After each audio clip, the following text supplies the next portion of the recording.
بسم اللہ الرحمن الرحیم۔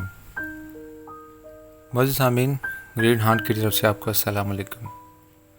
واصف صاحب فرماتے ہیں، اللہ کو یاد کرنا، اس کو پکارنا، اس کی رحمت کو پکارنا ہے، رحمان کو پکارنا ہے، رحیم کو پکارنا ہے، ستار و غفار کو پکارنا ہے۔ کسی نے قہار کو نہیں پکارا، حالانکہ یہ اللہ ہی کی صفت ہے۔ ہم اس صفت کو پکارتے ہیں جس سے ہمیں واسطہ ہے، رزق دینے والا، معافی دینے والا، شفا دینے والا، زندگی بخشنے والا، نیکی کی توفیق دینے والا۔ مطلب یہ کہ اللہ کی سب صفات سب کے پکارنے کے لیے نہیں ہیں۔ اللہ سے عزت مانگو اور عزت حاصل کرنے کے اعمال کا علم مانگو۔ ہم خیر کے قافلے میں ہیں، ہماری عاقبت خیر والوں کے ساتھ ہے۔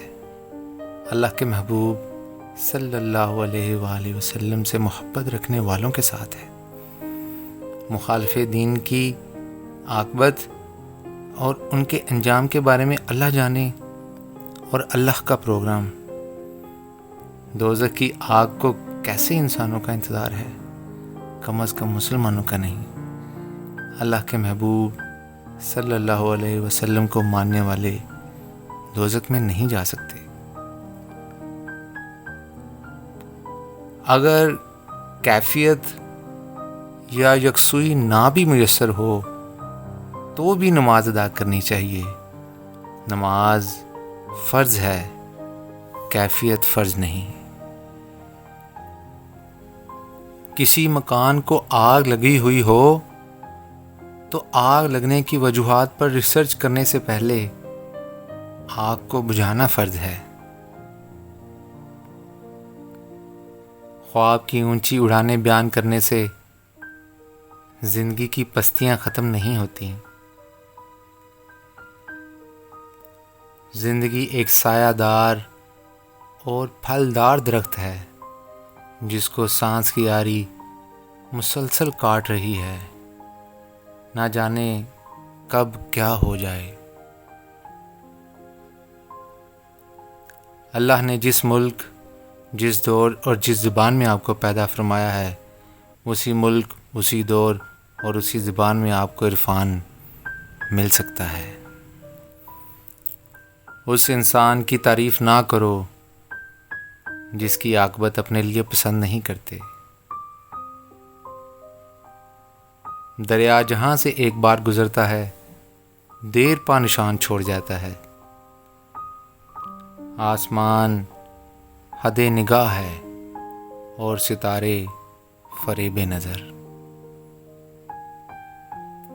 مکمل وہ چیز ہوتی ہے جس میں کسی اضافے کی ضرورت نہ ہو، نہ ترمیم، نہ تخفیف۔ سوچیں کہ دین کب مکمل ہوا تھا۔ اس وقت اس دین کا جتنا علم موجود تھا وہی کافی ہے۔ علم میں اضافہ عمل میں پختگی پیدا نہیں کر سکتا۔ نئی نئی راہیں دریافت کرنے والا مسافر منزل سے رہ جاتا ہے۔